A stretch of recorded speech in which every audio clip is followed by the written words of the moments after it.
Can you smell that?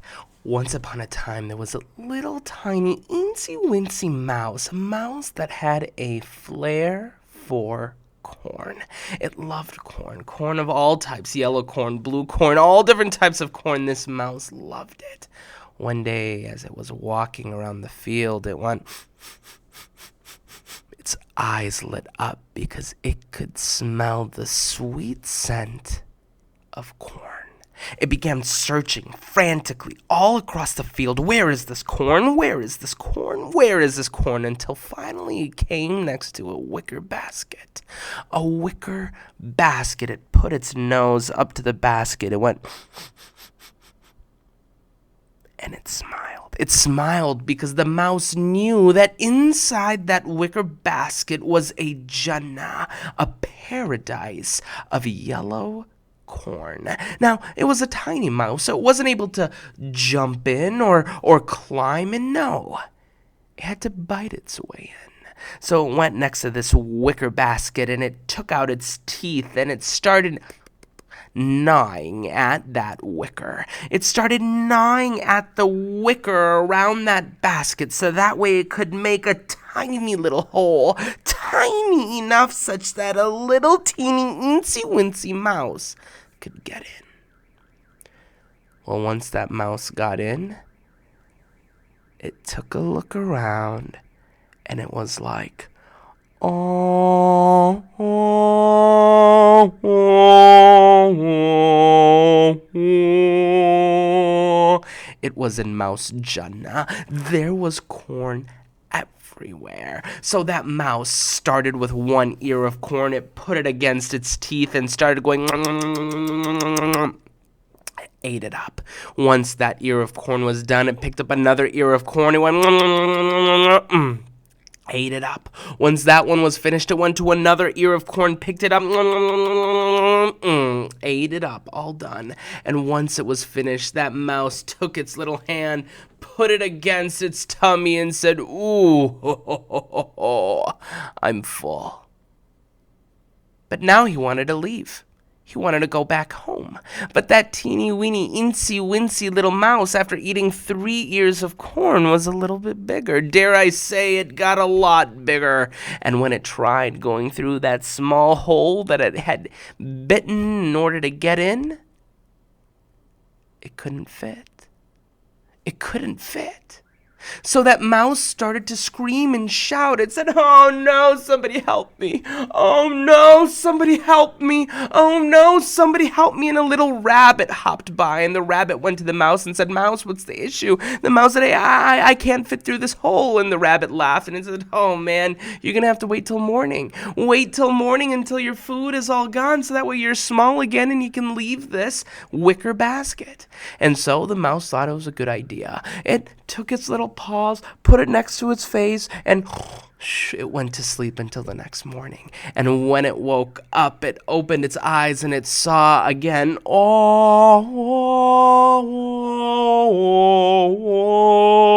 there was corn everywhere. It woke up next to all this corn, and it forgot about the hole. It forgot about leaving outside. So that mouse again picked up one ear of corn, went ate it up, picked up a second ear of corn, ate it up, picked up the third ear of corn, ate it up, and once it finished, it took its hands, put it against its tummy, and said, oh, that was amazing. Until it remembered. Oh no, I just ate again. That means I'm big again. That means I'm not going to be able to get out of this wicker basket. That means I'm not going to be able to get home. And what am I going to do? And as the mouse was panting, as the mouse was getting scared, as the mouse was getting worried, a little cat started sneaking up on the basket. The little cat had a feeling that there was a little mouse in that basket. And you know who loves mouses? Cats. They love them. The cat goes next to the wicker basket. It puts its eye into the little hole and sees that there's a little mouse inside. And that little cat puts its paws in, takes the mouse out. And ladies and gentlemen, the rest is history. Bismillahir Rahmanir Rahim. Alhamdulillahi Rabbil Alameen. والصلاة والسلام على سيد المرسلين سيدنا محمد وعلى آله وصحبه وسلم تسليما كثيرا. Ladies and gentlemen, boys and girls, thank you so much for joining me on this Saturday morning for our khutbah for kids. Today we're talking about a lesson on greed. Say it after me, greed. Greed is that feeling that this mouse had. This feeling of having more and more and more and more, and it ate so much. Well, ate so much that it ended up getting eaten. Oh man, the mouse ate it up. But before we go into this story about greed any further, allow me to introduce myself. My name is Amin, and I am the author of Noor Kids. What is Noor Kids, you ask? Well, it's a great question. Noor Kids is a series in which every month we publish amazing books that families get delivered directly in their home. Books like Faithful Friends and Animals of Allah and Fairness for All, and so many more. Not only that, kids get a little global Muslim citizen passport where they're able to collect badges. Right now, for just $1, you can get your first box shipped directly to your home for $1, along with your first book and passport. Your family will love it. Try it at noorkids.com. And if you are a member, alhamdulillah, thank you, because look, our work exists because of support from people like you. Enough about me. Today we're going to be talking about this lesson on greed. And in order to do so, I am going to be reading out of one of our books, one of our amazing books. And the book is called Mine, Mine, Mine. Mine, mine, mine. It all belongs to me. Oh, and you're going to love this story. This story is going to blow your mind. Now, this book is being delivered to people's homes all across the U.S. and Canada right now. This book you are going to love. Inshallah, it'll be in your mailboxes in the next week or two. And once you get them, inshallah, you will love it. And by the way, if you are watching and you are not following us on Facebook, if you are not subscribed on YouTube, if you're not following us on Instagram, do it. Tell your mom and dad, join it so that way you can benefit. But without further ado, let us start reading from this book called Mine, Mine, Mine. So we're going to be reading one story. The story is called The Chocolate Truth. Oh, but before I actually tell you the story, allow me to introduce you to the characters in Noor Kids. Noor Kids follows the story of Amin, Shireen, Asad, and Amira. All these guys live in a city called Maple Grove.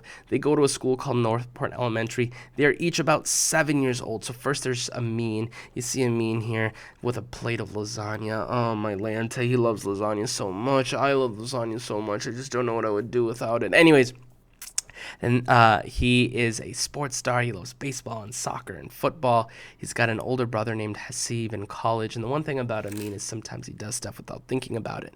Because of that, he gets into trouble. Then there is Asad. Asad's a scientist. He loves to break things apart just to figure out how to put them back together again. He's got a little baby sister named Yusra. Then there's Amira. Amira is an artist. She loves exploring all of Allah subhanahu wa ta'ala's beauty through art and poetry and painting. And then there's Shireen. Shireen is a trailblazer. Lots of times you'll see her with her camera because she wants to be just like her mom, who works for National Geographic. Anyways, they live in a city called Maple Grove. They go to a school called Northport Elementary, and I'm going to be reading out of that book one story. Every book has two stories, but I'm going to be reading one story called The Chocolate Touch. But before we start, I need you to say Bismillahir Rahmanir Rahim. Will you say it? Bismillahir Rahmanir Rahim. The Chocolate Touch. And you know what, you guys? I'm having a little bit of trouble with my earphones. So I'm actually going to switch my earphones. These ones are really, really big. And you'd think if they're bigger, they'd be better. But you know what? They just sound really weird to me right now. It makes me feel like I'm shouting or something, and I don't think I'm shouting. So I'm going to wear these smaller ones instead, so that way hopefully I can hear myself a little bit better, and you'll be able to hear me better, and it'll just be so much better. Oh my goodness. This changed my life. Allahu Akbar. Oh my gosh, how little headphones can just make such a big difference. All right, this story is called The Chocolate Touch. Bismillahir Rahmanir Rahim. Amin puts away the last toy. Phew. That didn't take as long as I thought it would, said Amin as he's sweating. Mom comes to see his clean room. MashaAllah, you've done a great job, Amin. I think you've earned some chocolate. Amin's eyes light up. Chocolate? Just wait here while I get your treat, says Mom. The secret stash, he thinks to himself. Amin sneakily follows Mom downstairs. Look at him. He's sneaking downstairs to follow his mom. He tiptoes down the stairs, and Amin peeks into the kitchen. He sees Mom pull down a silverware box from the cupboard. Aha! That's where she keeps it. That's where she keeps the chocolate. Amin quickly returns to his room. Amin enjoys the delicious chocolate Mom gives him. All the best ever down to the last bite, Amin says as he eats the chocolate. But no matter what he does, he can't stop thinking about the silverware box. Why can't he stop thinking about it? Because that's where the rest of the chocolate is. He tries to read a book. He tries to draw a picture. He tries to play a game. The only thing better than chocolate is more chocolate, Amin thinks to himself. Later that evening, Amin can't sleep. I'll just take one chocolate. Mom won't even miss it, he thinks to himself.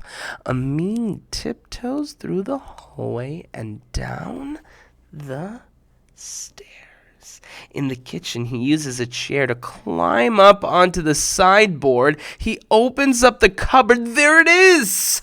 My very own treasure chest.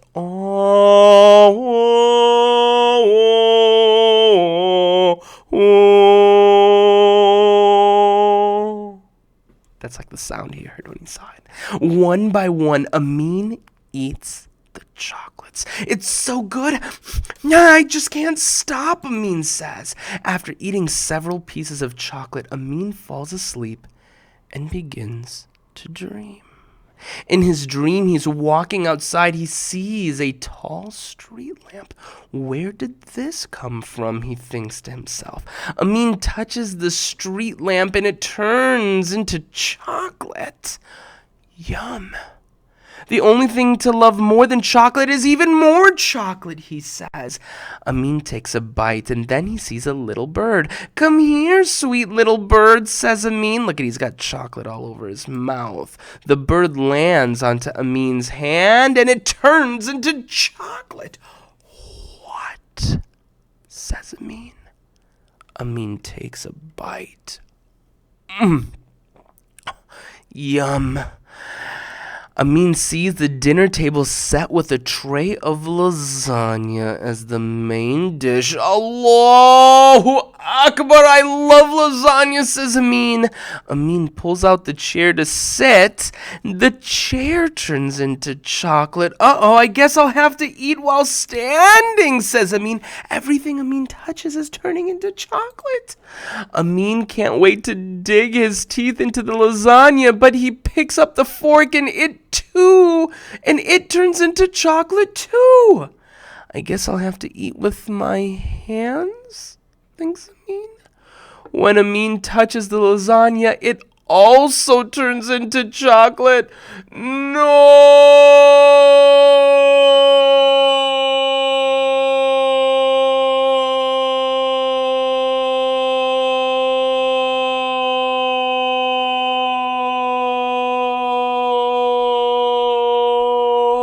Alright, that was long. I could have gone longer, but that was pretty long. No! Alright, I want it again. I don't want any more chocolate, says Amin. Mom appears. What's wrong, Amin, says Mom. Mom reaches out to hold Amin. No.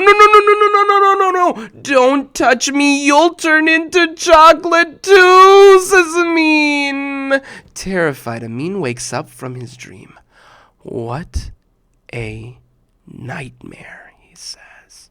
Mom, Dad, and Hasib are there to greet him. I'll say, young man, you've got some explaining to do, says Dad. Uh-oh, says Amin. All right, so before we go on, let's go through a couple of questions, okay?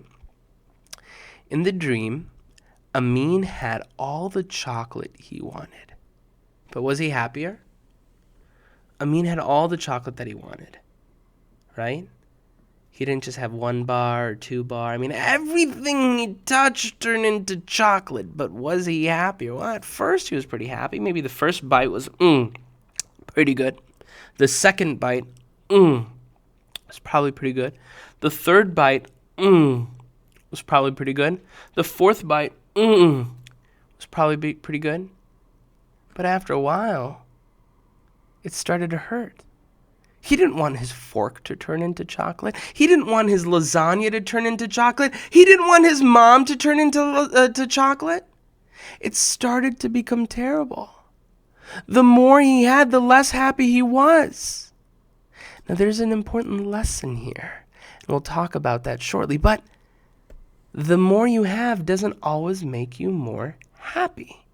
Right? Having all the chocolate in the world didn't actually make him happy. He was starting to get sad. If the dream didn't end and Amin lived with that power forever, how could chocolate ruin his life? Well, I can think about it. Like, could you imagine if he went to go take a shower and he's like really dirty because he had just gone running, and then like he touches the water and then the water turns into chocolate, and then like chocolate goes everywhere and he just like can't even like get clean? Oh my goodness, that'd be terrible. What if like he was like going to sleep and then he puts his hand on his pillow and then the pillow turns into chocolate and then the chocolate melts all over his face, and then because there's chocolate all over his face, ants start coming, and then the ants are there, and they're like, oh my goodness, and they start eating him from his face. Oh my god, that'd be terrible. Too much chocolate would change your life. It would ruin it. Remember, too much of a good thing, huh? It's not that good. Let's continue. The thing is, I love chocolate, says Amin. It's so delicious. When it hits your throat, it's like a little bit of heaven. So I wanted more, said Amin. And more and more. Amin, I'm very disappointed in you. That wasn't yours to take, said Mom. I'm sorry. I couldn't help myself, said Amin. That's no excuse, son, says Mom. Mom cleans up the empty wrappers, and Dad puts the silverware box back in the cupboard. How do you feel now? Asks Hasib, his older brother. Miserable. In my dream, I had a magic power. Everything I touched turned to chocolate. That sounds like a dream you'd enjoy, said Hasib. Yeah, at first, says Amin. But then it was too much. Even the lasagna turned to chocolate. Amin sighs. I just wanted some chocolate. Wanting something is not a bad thing, says Hasib, but wanting something so strongly that you're willing to do something wrong to get it, now that's not good, said Hasib. And wanting so much of it isn't good either. Hasib playfully pokes Amin in the belly. Hasib, says Amin, just playing, little brother. I love you a choco lot. The end. Bum, ba-dum. That story was amazing. We learn an important lesson in that story. You know what that lesson is? If I were to ask you, would you want all the chocolate in the world? Would you love having all the chocolate in the world? You'd probably say yes. Oh my gosh, yeah, I would love chocolate. Oh my goodness, I'd love it so much. But in this story, we learn a very important lesson. Yeah, having a little bit is good. But once you have too much of something, when you start getting greedy for it, like Amin was being greedy for the chocolate, or that mouse in that first story was getting greedy for the corn, well, it's not good at all. It leads to destruction. It leads to unhappiness. It leads to bad things. Allah subhanahu wa ta'ala says in the Quran, but as for he who feared the standing before his Lord and restrained the soul from his desire, then indeed paradise will be his refuge. So what does that mean? That means for the person who is not greedy, the one who thinks to themselves, oh man, I probably shouldn't do this. One piece of chocolate is enough, or one ear of corn is enough, and that's it. I don't need to become greedy about it. It's those people who will be successful. It's those people who Allah subhanahu wa ta'ala will bring them into paradise, inshallah, in the hereafter. So ladies and gentlemen, today, the moral of the story is that when we become greedy, it destroys us. Now, this isn't just true in the story of Noor Kids or the story of the mouse that I shared. This is a story in Allah subhanahu wa ta'ala's creation. You know, Allah subhanahu wa ta'ala, before he made man, he made two different types of beings. One is he made angels. Okay? And he also made another type of being called jinn. Jinn are made from like a smokeless flame. And what happened was, there was a time when there was one jinn, and his name was Iblis. Iblis was unlike any other. Unlike any other. He worshipped in a way that no other creation had worshipped Allah subhanahu wa ta'ala before. In fact, hold on one second. Let me get the lights.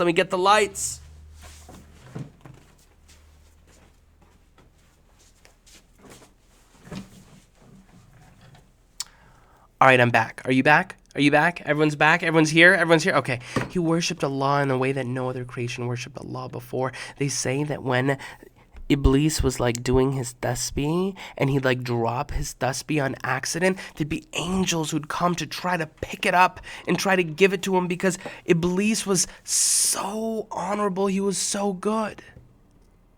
But the thing is, Iblis got a little bit arrogant. He got a little bit greedy. How? A time came when Allah subhanahu wa ta'ala created man. He created Adam.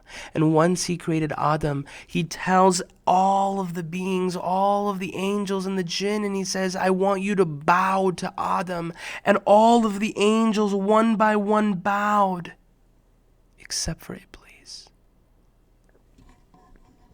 Iblis said, no, I'm not.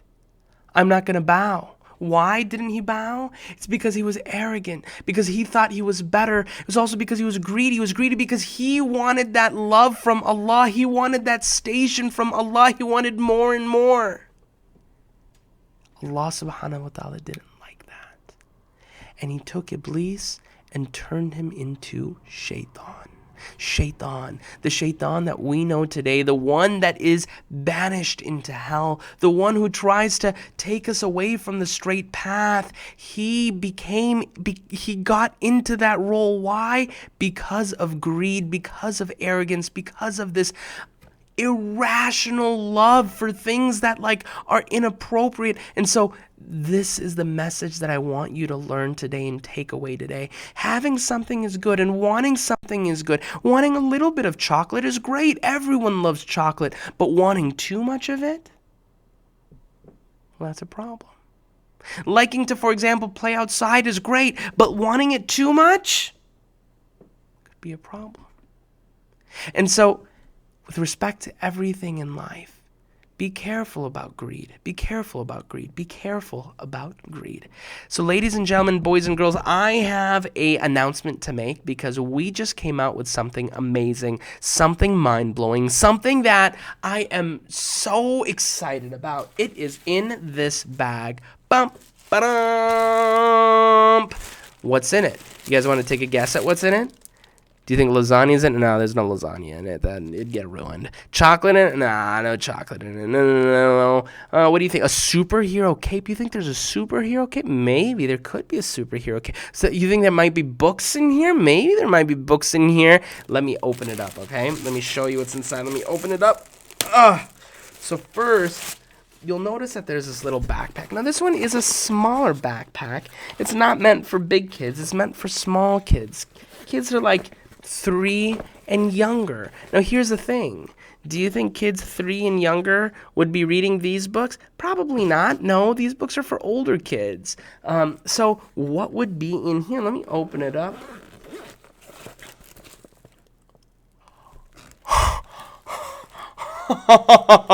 Oh my. Oh my. No way. Oh my. This is. Allahu Akbar. Allahu Akbar. La ilaha illallah. This is something else. I don't think you guys are ready for this. I just don't think you guys are ready for this. Well, ladies and gentlemen, boys and girls, we, alhamdulillah, came out with a new set of books for little kids. Books like Blessed for My Teddy, Mr. Monster's Dua, and one more called Bismillah Superhero. Look at this. It includes a baby version of Amira, a baby version of Amin, a baby version of Asad, and they are for babies, for kids ages 0 to 3 years old. It comes with 3 books just like this, and it also comes with a superhero cape. Let me open this bad boy up just so you can see it. It's pretty exciting. I can't wait to show it to you. Look at this. It comes with a Bismillah superhero cape. So you can like take it and like wear it just like this. You'd like wear it and then you'd be able to like run around and you'd be like Bismillah and you'd get like superhero powers kind of. But anyways, Allahu Akbar. Our team has spent the last almost 2 years working on this. And I'm so excited. If you've got a little baby brother or little baby sister, check out noorkids.com. You can take a look, see the books that we've created, see the backpack that we've created. You can bring this home so that way you can benefit from it. And also, right now you can try our regular books for just $1. So on our website for 99 cents, you'll get your first book delivered for 99 cents. So that is something exciting and something I wanted to share with you. I hope you guys love it. So ladies and gentlemen, boys and girls, that is all I have for today. I want to end with some short du'as for people in our community and also for ourselves. So we'll raise our hands. We say Bismillahir Rahmanir Rahim. We call on Allah. We say Ya Allah, Ya Allah, Ya Allah. Oh my Lord, oh my Lord, oh my Lord. First we give thanks for all of our blessings. We think about them. Ya Allah, thank you, thank you, thank you, thank you for my mom and my dad. Thank you for my brother and my sister. Ya Allah, thank you for my eyes, my ears, and my nose.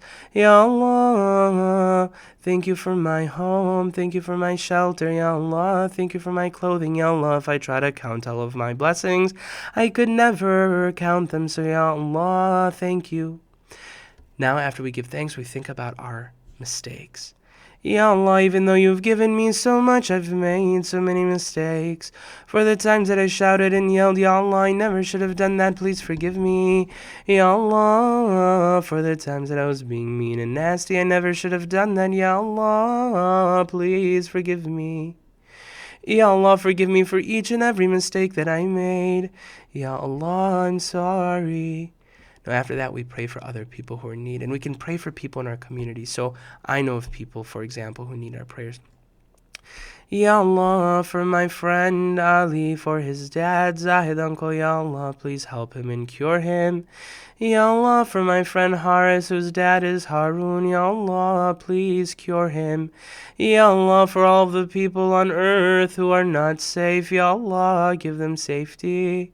Ya Allah, for the people who are poor, Ya Allah, please give them.